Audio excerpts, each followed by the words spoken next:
Akanba yamna maruiba update ama kang leipaki meirada gila khutchage Kuki MLA sing na Meitei MLA sing Manipur gi irang asigi matang da khanna nei na ba yaroi ke no UPF Manipur da thokliba sahi amaga thatara ga tar chujelak laba kang lup ani gi sathi da irang asigi waroi sin ama purak na bagi matang da Ministry of Home Affairs na invite tawba da gi ngasi Delhi da pangthokliba mifam asida Kuki MLA sing yaugani masida Meitei sing ga Manipur da thokliba irang asigi matang da khanna nei na ba yaroi haina ke no amadi UPF na Akanba warning thamlakli ngasi UPF amadi ke no ani na punna thadorak paserol amagi matung ina de Kuki zo MLA sing mifam asi central lengak na silak bagi yaupani central lengak na Manipur gi santi purak na bagi wari sanaba oijaraba su Kuki zo purup kidi legislature leiba union territory ama leiraba matam da santi hanjilak le haina logani Kuki zo MLA singidi hairiba firep asidagi sugong hongloi haina pongdorakli Kuki zo MLA sing na Delhi gi mifam asida saruk yabada saugali adubu Kuki zo gi civil society organization singi ayaba ama yaudana Kuki MLA sing asi Meitei MLA singi kaidunung da Manipur gi irang asigi matang da khanna nei ba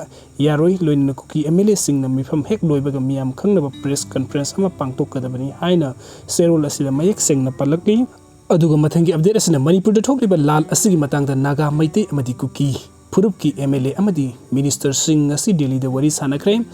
mamang sahigi me ahum dagi Manipur thokliba irang asigi wari sin ama purak na ba ahan bo ina ngasi Ministry of Home Affairs na sinduna Naga Meitei amadi Kuki purup ki MLA amadi Minister Singh asi nuwid yung matung da pung amaga makai taba dagi Delhi ki Khan Market ki 20 Subramanian Bharati Markta leiba ministerial hall da pung ani supna wari sanaba hukre mifamas da kari karamba wafum khanaki amadi karamba wafam da irang asigi wari sin ama purak pungam gani haiba asi Manipur gi mipum kudumna yamna khawrang ngai na ba amadi samum na ba ama oiri mifam asigi mangoina na Delhi da phangba thasba yaba paw amugi matung ina ngasigi mifam asida Meitei gi maikai dagi wari sanaba da MLA kunna saruk yaki Maduda Kuki MLA taruk BJP gi National Spokesperson MP Sambit Patra su saruk yaki Nagagi oina su NPF ki lusingba Minister Ongum Nimai Party asigi Maugi MLA Dikho amadi Ukhrul gi MLA Ram Muibana mifam asda saruk yari adum oinamak Manipuri gi manungda tongan ba lengak ama tanduna Kuki len semna ba hona riba Kuki gi maikai digi Minister let pau hawkip yauna MLA mangana saruk yagadoruba asida miyoi ohum khaktamak saruk yaki Kuki gi maikai dagi mifam asida BJP dagi vote karakhiba horticulture minister let pau hawkip tipai muk AC ki MLA Mursalung Sanate Henglip ki BJP MLA let jamang hawkip saikot ki BJP gi MLA Paunilan hawkip amadi independent mirep oina Mikhal mai paklakhiba saitu AC gi MLA hawkulat ki gena saruk yana na bakhanga lakhi hairi wari sanabasi gi matang da mari leinana NE live ka Kuki MLA amag unadun wari sanabada Kuki sing na taliba separate administration asi phangdib fawba tangani haina phongdokhi aduga mathangi update asna lamang na raba miyoi ama AR na police ta sinakre yengang pukpi area da lambi lamang na satliba leramba miyoi ama Assam Rifles ki kangbuna thingnaba dagi kallaba matung police ta kusin narakre hairi police ki pawasin haingarang numdang pung mga khai taba matamda miyoi adu AR gi kangbuna thingnaba dagi phajinuna thamlaba matung numit pung tare rom taba matamda police ta kusin narakpa dagi imung manung gi miyoi singda tekta kaidana amuk kusin nakibani hairi imung manung gi miyoi singda kusin narakraba miyoi adu Ukhrul district ki Lidan police station na konba sana kaithel mana ki Molen village ta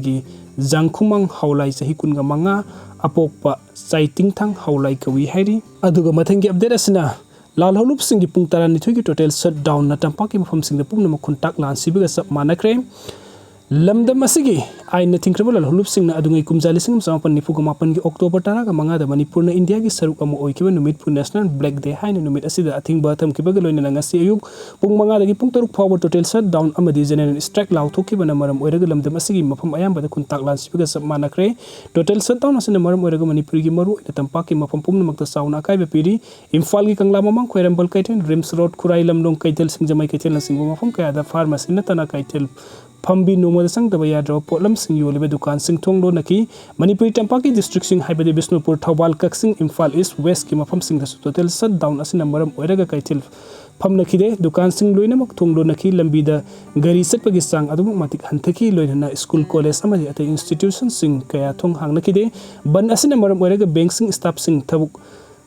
Kaba Yorumba Miam Oina Tong Hang Nakide, Petrol Pump Amata Hang Nakide, Mahusa Gum, Gari Lambida. Sathok sasin tawba sang hantakiba kaloina na passenger puba gari makhal amata service tawkide adum oinamak hauzik phawbagi oina ban asida pamdaba thodok thokiba leitri mafam kayada security force na karma section tawrang lawkhatki